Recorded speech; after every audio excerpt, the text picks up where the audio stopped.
See, this is the tricky thing about this is that dual mind thing, objective and subjective.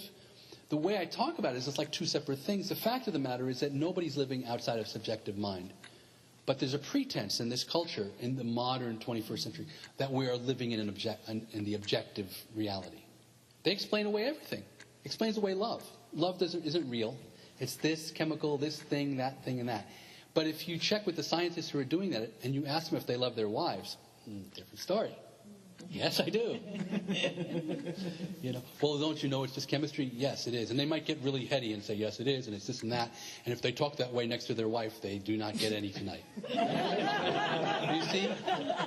It ain't working for us as humans. You need that subjective. That's literally, there was one author, if you want to look into it, but he's pretty hard to read, but Henry Corbin, he goes into this big time, how the death of the person is what's happening in the 21st century, or in the 20th century. As persons, because we understand objective reality, we're damning the very qualities that make us persons. That make us human. We're fixated on being objective, but we're not really objective beings. And we don't have to be. There's no advantage to being purely objective. There's lots of advantage to having access to objective reality. And that's great.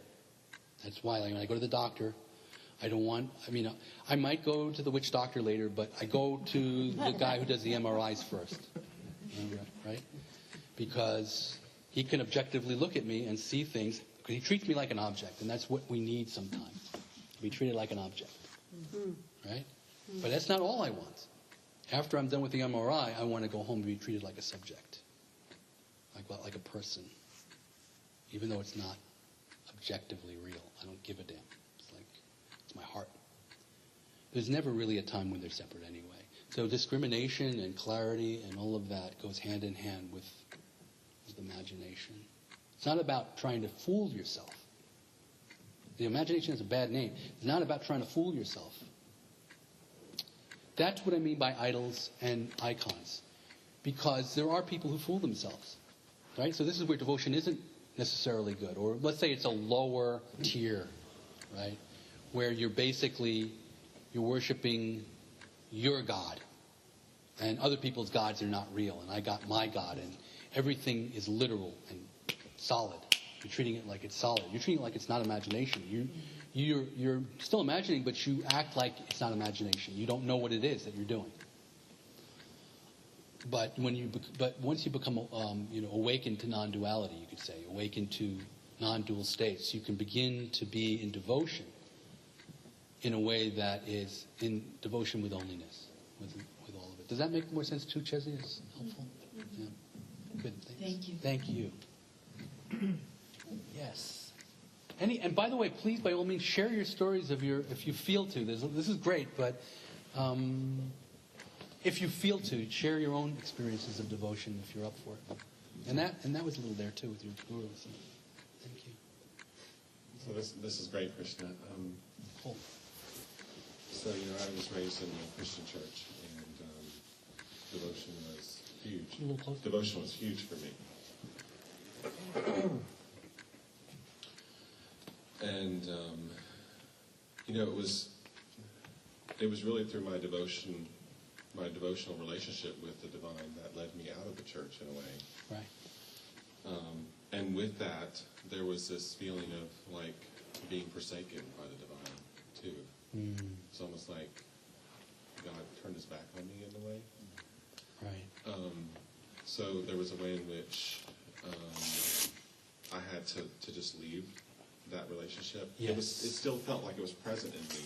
Yes. But it was going through a reworking. It was being, I don't know how to really describe it more than that. But, makes a lot of sense to me. Okay.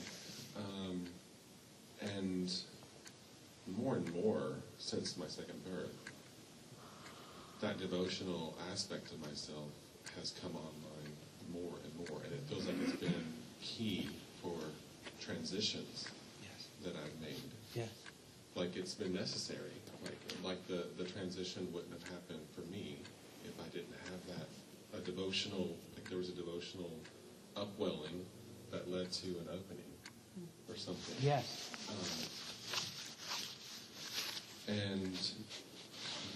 I think that that's a soul nature issue too. I think there are certain people for whom that is necessary for them to be in devotion, for them to go to the next thing. There's something in them that's what they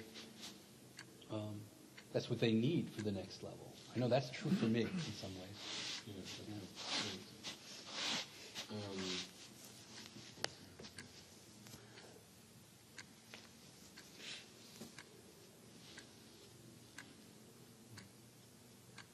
Take your time.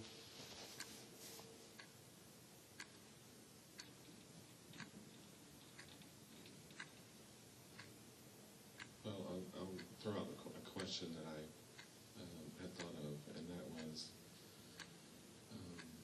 in my experience in the church, and if we think of Jesus, his life as not just being myth. I mean, I'm fine with it being just myth, but I'm also fine with it not being myth. And Yeah. By the way, I use myth in a very respectful way. right, I don't mean mere myth. I mean it's a sacred story that works. It can be true or not true, but it works either way. That's what I mean by myth. It's a sacred story that works. Yeah. There's something about for me, I feel like that relationship that he had with the Father was the source of his power. Like there's a dimension of miracles or manifestation or something that opens up through that devotional relationship. And I'm wondering if you have felt that, or Definitely. I feel that very strongly. Like it's connected. That the power is connected to the devotion. It's necessary. So I'll stop there for a second. Yeah, right on. Definitely. I mean, I hear you. I mean, that's how it is for me. I mean, and it's, I don't know that it's absolutely necessary. Yeah. But when I turn to it, it flows. So, I mean, why wouldn't I? It's like sort of like there's this huge fountain that just pours when I turn toward it. Or I can wait for the rain. And it's like, oh, it's like, yeah. So I just remember the other thing I was going to say is that, when I pray now, or when I worship, because I was very, music has been a big part of my life, so when I sing or worship, it very much feels like I'm worship, like it's flowing out of me and onto me, like I'm worshiping myself, I'm praying to myself, but it's bigger than me, so I definitely relate to that. That it's all the same. Yeah. You have to let yourself go a little out of your mind to do it. Because it's not possible to hold that paradox with your rational mind. I mean, but it becomes blatant. It just becomes glaringly obvious in the midst of it. Yeah, so. And the longing, the yearning for the divine or whatever is like, it's just so good. It's so good. It's so good. You just want to surrender to that and just let it flow out of you. Yeah. Talk about sex. Yeah. Baby. Yeah. I mean, there was a little bit that's kind of interesting in the again, Christian language here. There's this thing that everybody, I remember, earlier in my life, I was a born-again Christian from the time I was 14 till I was 18. Then I got involved in Tibetan Buddhism, but in between there, I kind of renounced the whole thing. No, it's bullshit. I'm not. First, I felt like I was backslidden. Then I felt like, no, I'm not backslidden. It's all nonsense. And then I ended up rediscovering what was useful in it because I remembered certain things that happened when I was a Christian having to do with praying for things, and then huge synchronicities. Like, how in the world? But back then, it was like obvious that Jesus was following me around, doing stuff for me, and then I looked at it and, actually what happened is I no longer could be celibate. That's basically what happened. And I went, oh, well. And so I guess I'm not a good Christian anymore. Then after a while, I was like, none of this stuff is historically true. None of it's literally true. So it's all nonsense. But I always remembered, God damn, it was weird. It might be all nonsense, but somebody was following me around doing stuff for me, or it looked that way. It was really weird. And then I went, well, maybe it was just imagination. Then I did LSD, and somebody kept following me around doing stuff for me while I was doing LSD. And I went, wow, wait a minute. And then I read Eastern philosophy and found out that some people thought Krishna was following around doing things for them, and some people thought Shiva was following them around doing things for them. And I went, oh, okay. So it really is something when somebody follows you around, does stuff for you.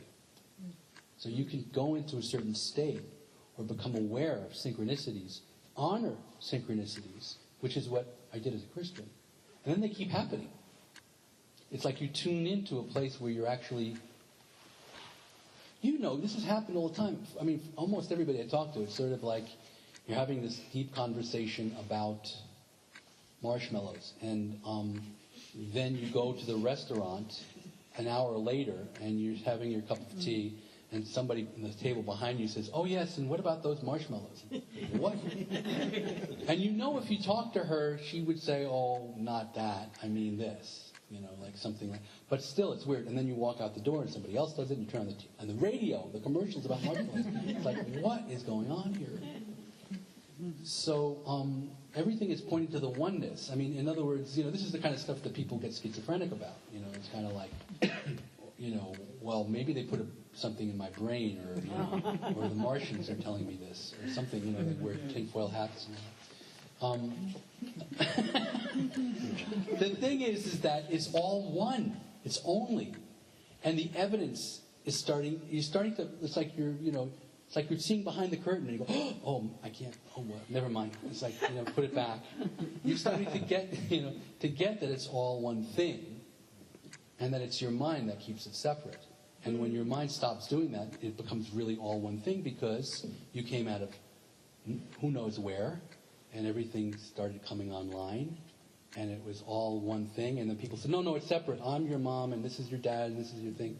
You never thought, so you start to have relationships with mom and dad, and then you never thought to have a relationship with the whole thing. But it's all one thing. So when that one thing wants to tap on your shoulder, it starts giving you these little clues. In the old Jewish tradition, early Genesis, these things used to be called messengers. Messengers came. And the word messenger is the word angel. That's the word we get the word angel from. So there's messages, because messengers come. If you read in the Torah, if you read the Genesis, it's not a guy with wings yet. That developed later. It was just a regular guy riding in the desert having a meal with Abraham. And he said some things, and Abraham went, aha. And Sarah went, aha. It's like when somebody says something and you go, aha. That's your messenger. That's your angel in that moment. I mean, it's not that if you go after the woman in the restaurant, she's going to say, oh, yes, I'm your angel. Or, yes, I'm talking about you. But it's the God or the onlyness that's underneath all of it that is speaking to you through her. And always speaking to you through everybody. Through the phenomena. Through the phenomena. They just keep popping up. God is talking to you if you can hear it. And it's not separate from you, because the God is speaking through your own thoughts and your own feelings too. This is the thing. It's not that your own internal stuff is separate from the outside stuff. It's all one thing.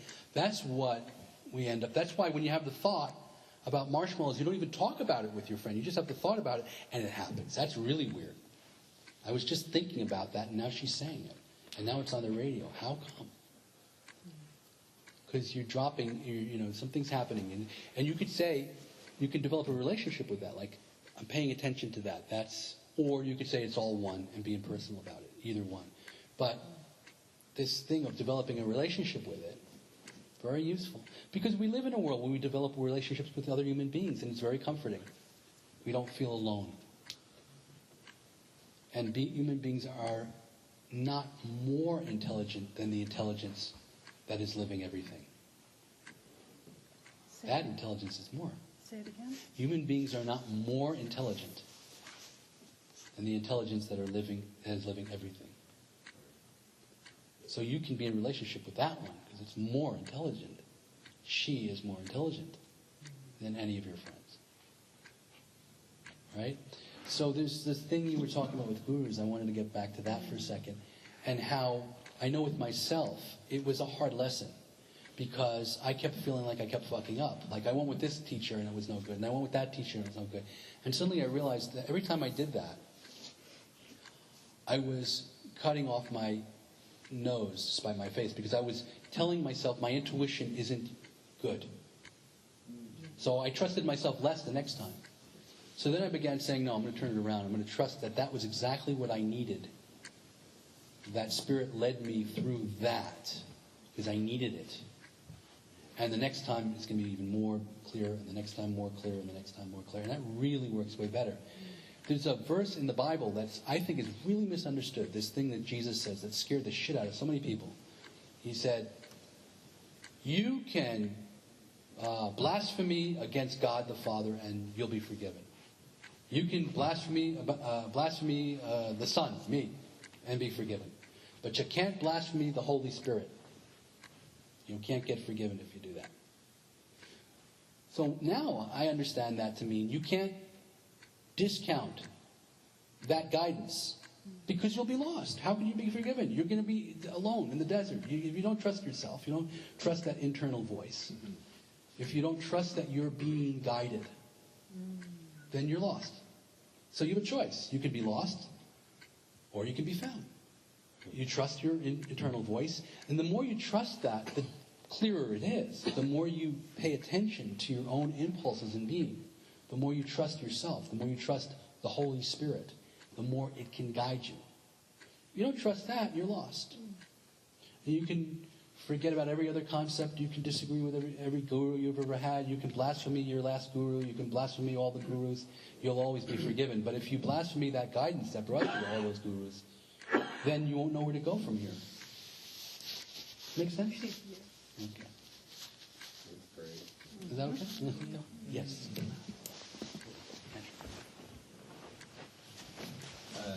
I would like to share a devotional experience that I have a lot because I paint, and when I go into my studio, you know, the brushes are there, the mess is there, and I put on Pearl Jam extremely loud, and I start painting. And, you know, the painting gets created, and there comes a state where, you know, I just start doing stuff, and the painting starts determining what I do, you know. Because I put something down, it says, then I go further, and no, I got to do this, and no, that colour doesn't work. And it determines itself. Don and I were talking about this today, but, you know, and then all the work's there in the exhibition, and it's like, shit, where did that come from? You know? And they say, wow, you painted that? And you're going, well, yeah. And you really get this feeling, where did that come from? You know, that's kind of strange.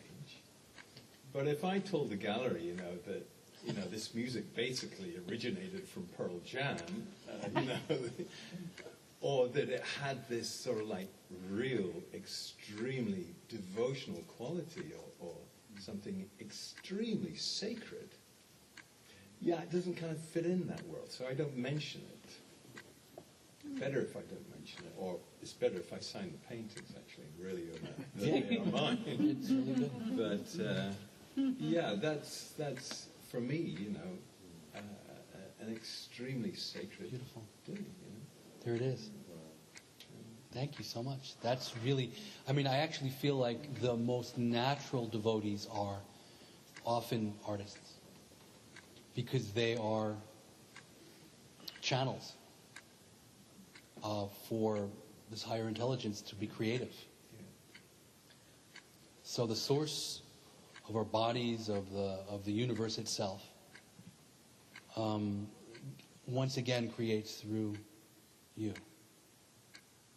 manifests through you. Yeah, I find extremely strong parallels actually to the waking down process. Yeah. I mean, if you don't get down with your bad self, you're not, what's it going to be about? It's just going to be a picture of you. You've got to go way further than that until you don't know what you're doing. Yeah. And that's kind of crazy. Well, this is beautiful. This is the piece that is hand in hand with devotion. Is this kind of restructuring of the ego? You could say destruction of the ego, or humbling of the ego, or becoming an instrument for the impulses of being, or the Holy Spirit, or the divinity itself, or Shakti Ma, or Shiva, or anything, whatever language. But it's you become an instrument, and that kind of breaks down. The more you do it, the more humbling it is. And in order to do it, you have to some degree get out of your way. Yeah. You can't really. But I do see that, we've changed so much. I mean, like, whether it was Jackson Pollock or Hendrix, when the ego is hung on it, wow, this is me, this is me, this is me. It's like, wow, that's too much. I mean, if these paintings were all, I did all that, I'd be screwed, I couldn't do it. It would just be too much. Wow. It would just be too much. Do you have a name? What do you say did it? Yeah, I'm really. No need to box it in. I don't want to name it. Good, no problem. I can't. No problem. If I start naming it or put it's there. It's just latent. There you are. It's just latent. That's beautiful. I mean, ultimately, all names have to give way to that nameless one. But it's she, Ah, there you go. So you made it she. So there is a name. Okay. Yeah. Okay. Yeah. So there it is. I mean, the Sufis are really clear about this. This is, they're like, has 1,000 names, but is nameless. Yeah. Must be nameless. Yeah. Any name is a limit. Any name is a means for the ego to say, now I know what it is. Right. I mean, it's so mysterious. It's very mysterious. You can't mess with it. No. You can't mess with it or hang anything on it. It's just... There it is. Beautiful. Beautiful. And that's actually, by way of talking about imagery and metal and paper, and even your paintings, these are icons, and they become idols as soon as it's like, this is it. Yeah. It's the source of it. So, I mean, the names, any name we give is an icon. It has to be transparent. Otherwise, it becomes an idol. So it's always a mystery. It's always mystery. And that's why the Jews used to go G-D, because you can't even say the name. That's what it means. How holy is your name? Because they used to not be able to pronounce the word. They weren't allowed to say God's name. So much so. I understand that. Yeah, but there it is. You can't say it yourself. So can you give the mic to Don? Mm-hmm. Thanks, Don. Can you speak about this too, please? Oh, well, yeah, I'm relating. Andrew, thank you so much for that.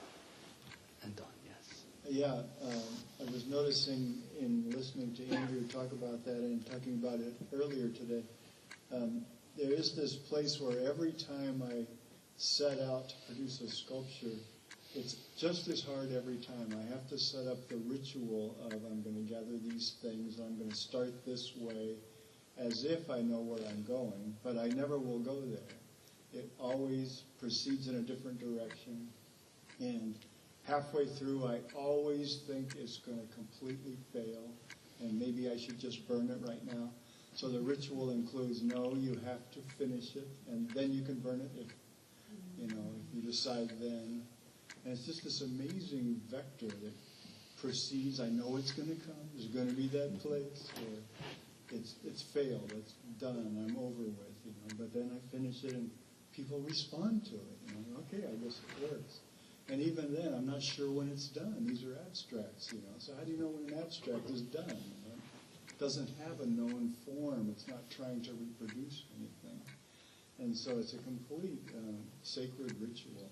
And I have to go into the cauldron and go in blind, and somewhere I'm going to come out. I have to have that faith that I'll come out the other side. And then there it is. People put it out here. See if anybody likes it. Beautiful. Yeah, so it's very much that same devotional process. And prostration. And it's pretty ecstatic. Yeah. It's ecstatic. You know, that's a pale. Yeah. Yeah. So Van, I think you want to talk about music, no?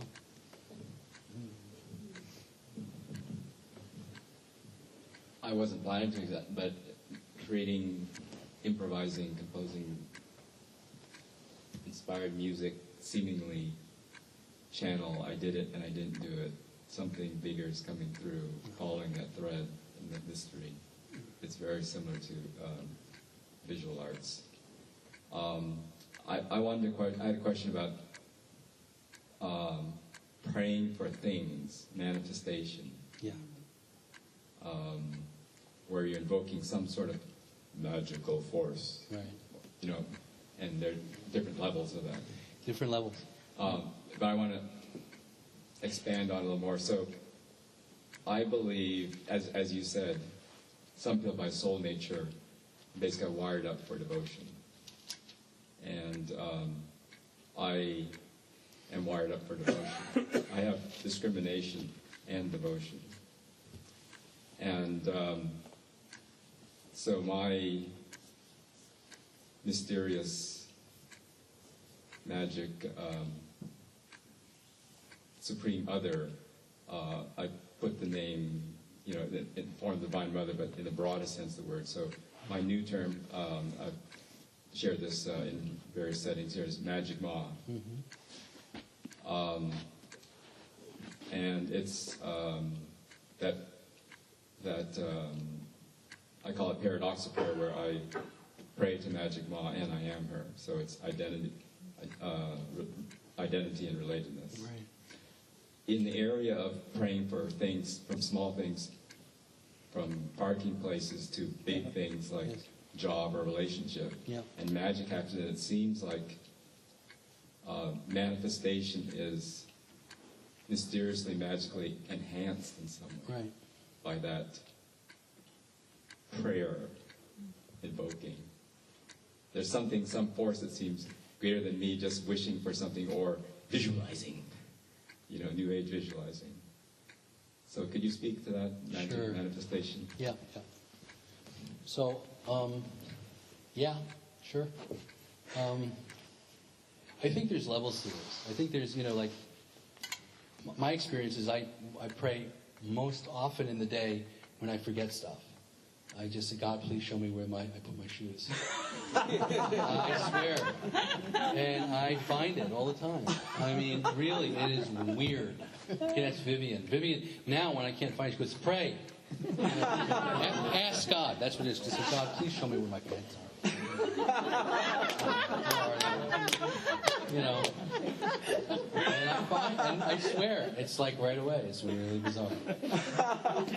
So I know that level. That's kind of a low level, you know. It is. It's like it's sort of like I really feel as though, you know, in me, there's like these, you know, like in terms of inner child, right? And there's like just a survival level. Yeah.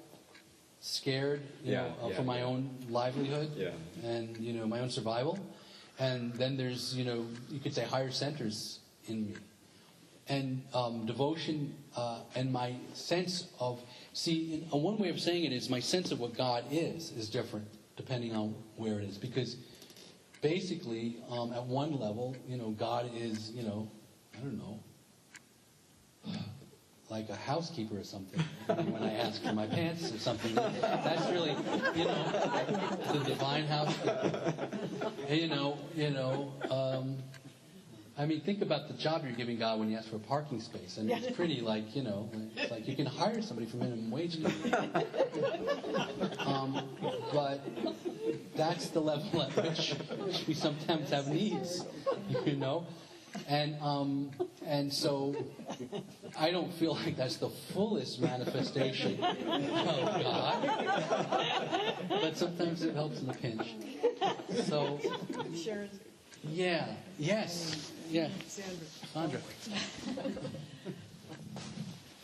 I wanted to speak for all the people who aren't overtly devotional through the emotional body, you know, or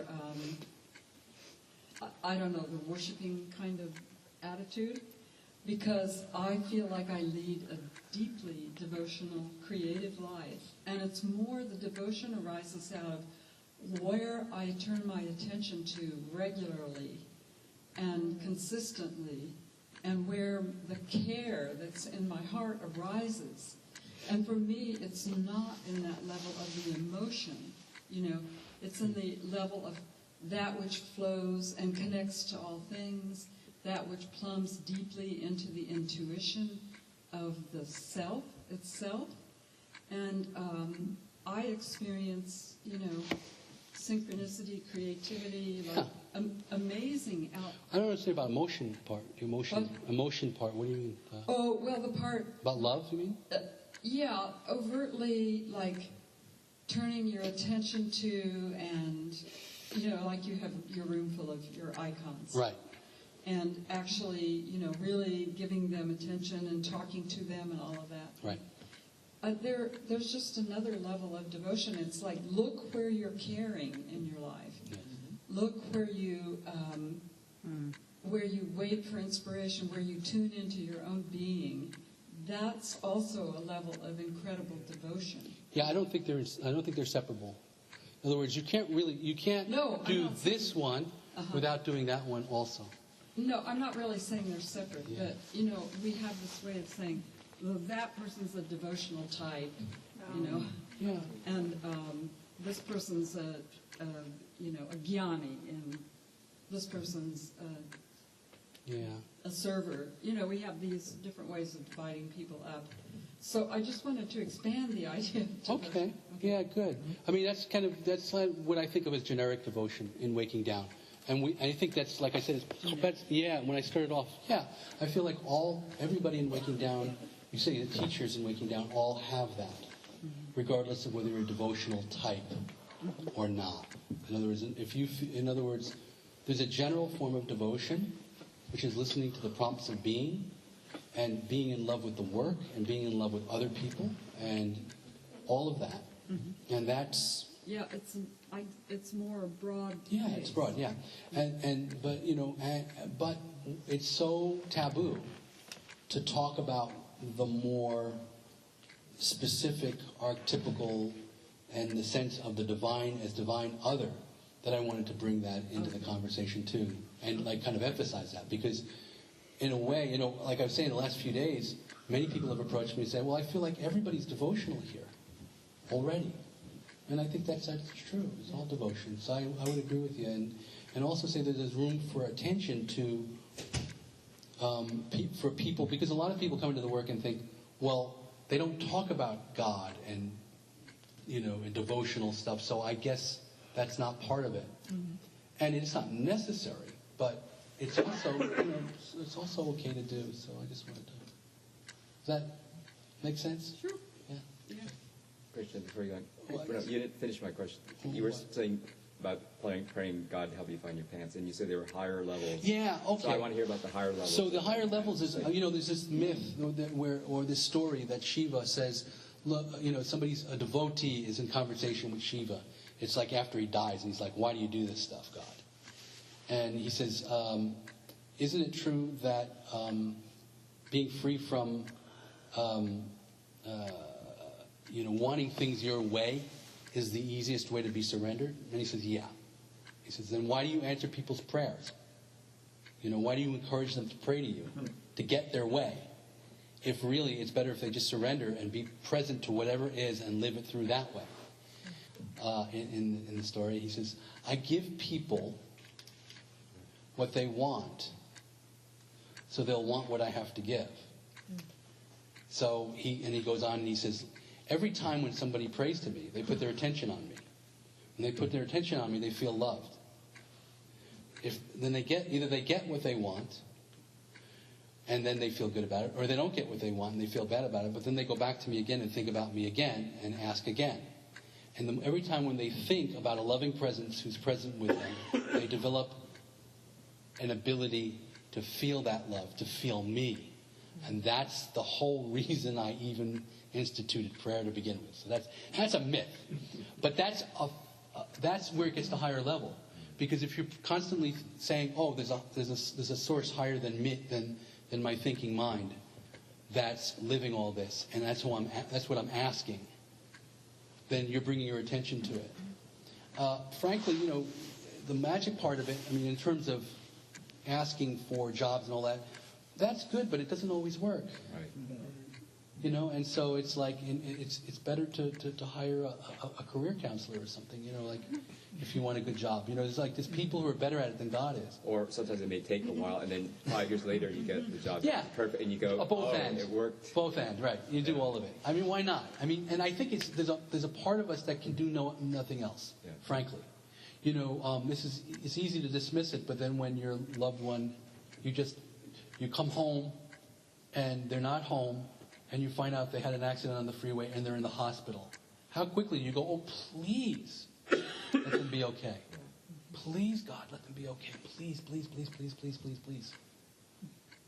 So they can say there's no atheists in foxholes. Yeah. That's that thing. So Thank we're getting. Thank you, Krishna. Thank you. So we're getting close to the end of the night. Yes, Laura. Thank you.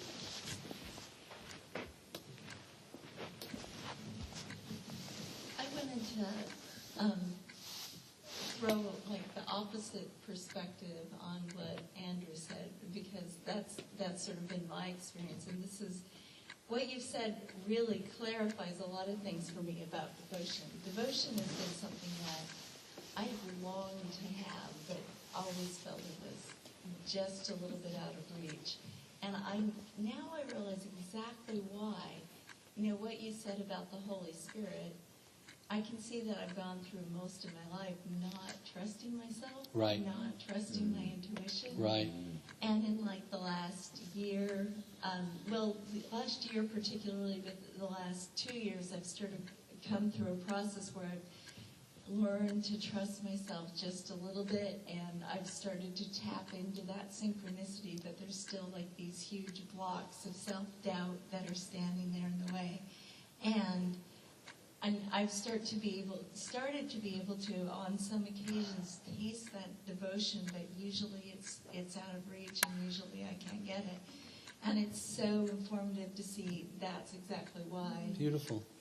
And I wanted to say something else also about mutuality, because yes. I'm realizing that, that devotion being out of reach for me, because I was so self-deprecating that I couldn't allow myself that intuition. Yes. Well, I don't think I could have come to a point at which I started to redeem that. I started to integrate that if I hadn't had other people who loved me. Definitely. Who said, you're of value. Definitely. Thank you. Sangha. Yeah. Yeah. Go. At the very end, I just want to say one thing. Not yet? At the end? The very end. Okay. Are we near the end? Is there anything? Are you guys okay with going till 9:30? Yeah. I Okay, good. Sure. Midnight. So, Question? yes. Cynthia. So I've always been devotional, but it seems now that apparently I've been rotting into the core wound awareness. And one part of my experience is I can't find the capacity for that devotion, and I feel so alone. Yes. And I wonder if you might talk about that. Yes. Yeah.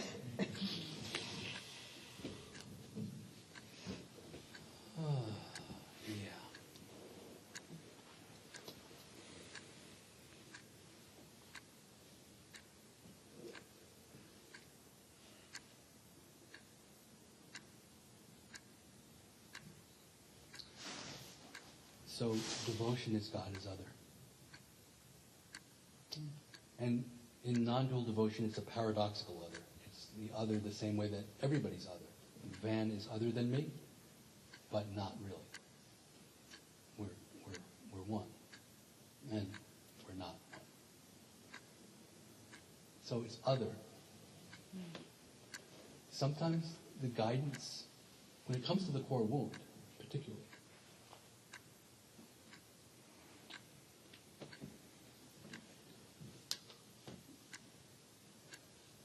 God as other or the Guru as other carries you to the wound and drops you off and is gone. Leads you there. And then the form that God takes is the wound itself.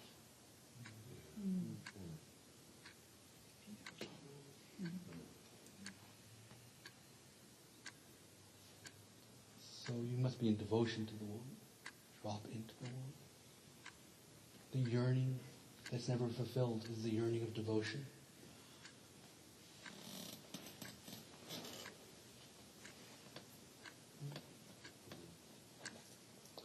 And you never really have to leave the wound again. After a while, when it becomes the conscious wound, it's possible to be in devotion to outward forms again. But the deepest devotion is that wound. Is the yearning.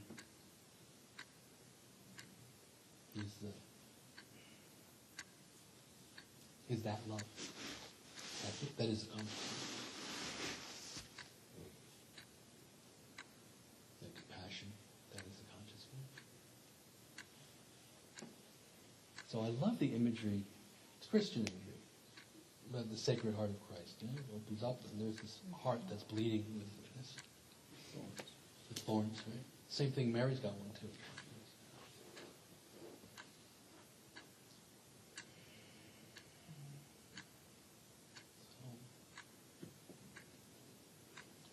Okay.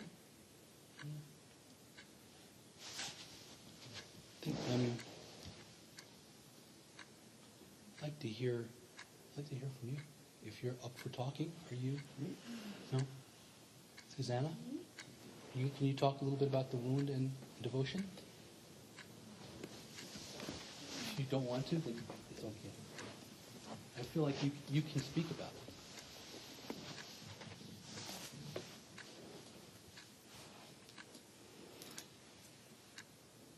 No?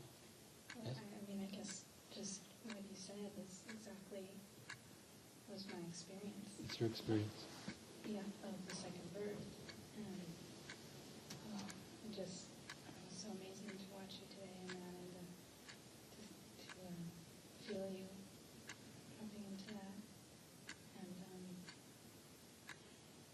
it just makes it expand more and more for me right now. And reconnecting to the outer forms of devotion, my background in Christianity, and so resonating with everything. And,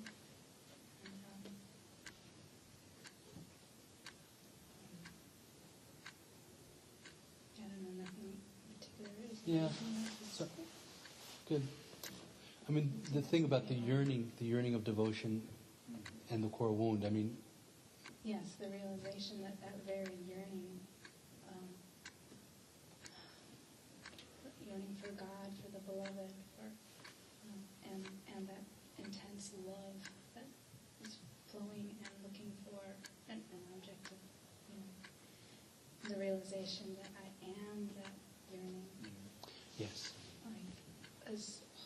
So every time and that yearning doesn't go away, it doesn't resolve, it doesn't, and I was looking for some relief from that, and it's just magnified, it's just getting bigger and bigger.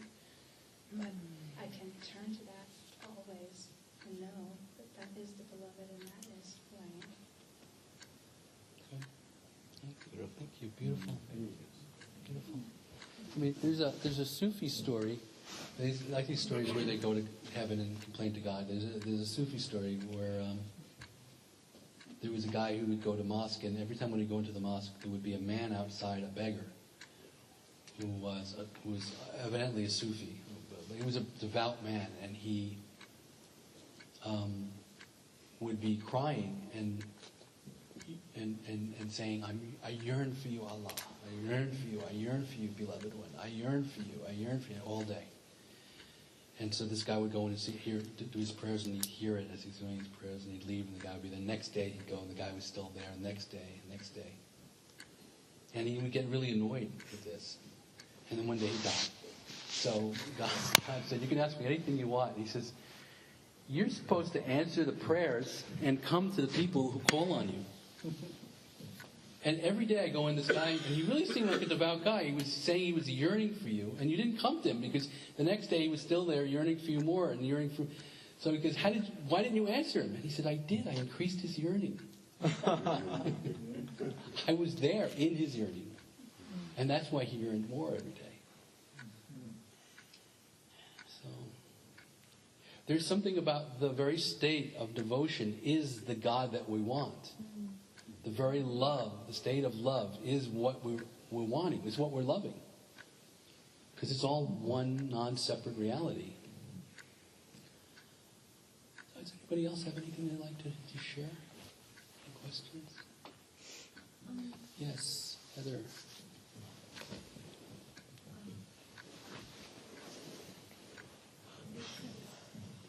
Just something brief that's come up is, what part of who you think you are you prepared to give up? Oh, say it again? What part of who you think you are you prepared to give up? And because we can't do this awakening thing as our limited self. We have to give up too much. It's too big. It's too hard.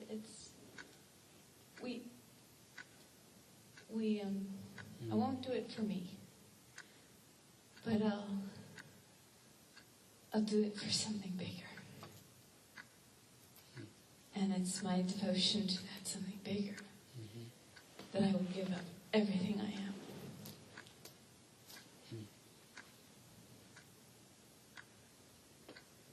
So now you can try to explain that. I don't know that I can explain that. It doesn't sound like it needs an explanation, actually. Thank you, Heather.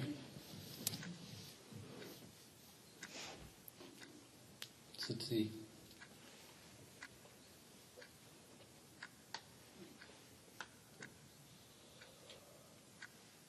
I mean, my experience with devotion is that you become more and more of what it is that you're devoted to. So there's a mystic who, I mean, for me, suddenly became important about 3 or 4 years ago through a series of synchronicities, named Ibn Arabi. And he's like this non-dual Sufi. He's like totally non-dual and totally devotional. And he's quite a genius. But, I mean, he described some things that actually were happening to me, and I suddenly went, oh my goodness, somebody's talking about it.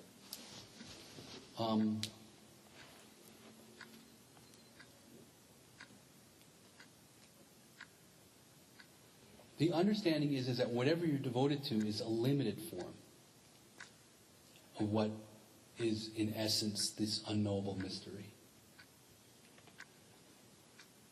And the reason that you're attracted to it is because it's a quality that's in yourself, in your higher soul nature, your future self. That's calling you to it, to merge with it, embody it, claim it, and be it. But not in an egoic sense, not in a, I'm going to claim it. That's great for embodied human awakening. But in terms of devotion, I'm going to love it so much that I forget myself so totally that it starts living me, which is more like this artistic thing. And once I do that, then my higher self is now living through me more fully. And then there's the next quality that I'm devoted to, and the next quality that I'm devoted to, and the next one, and the next one. And there's infinite names of God, but none of them are God. They're all qualities. They're all limited windows of that. So my experience is that more and more and more of my divine nature becomes integrated into my being, into who I am. And it does take a kind of getting out of the way. It does take a kind of losing even my connection to God, like losing my whole way of what I am or who I am, not knowing kind of what's what, and just being in devotion to that. And then I find myself resurrected with that quality as part and parcel of who I am, more and more. And that's very abstract. It doesn't make sense. Beautiful description. Is it? Does that make sense? Yeah. Okay. Dare to grasp the means. Yes. Dare to fall in love with the means of your own devotion. Yeah. Yeah. And, it's kind of interesting. It does fit in with this language of future self. Because it's basically saying that there's all kinds of qualities.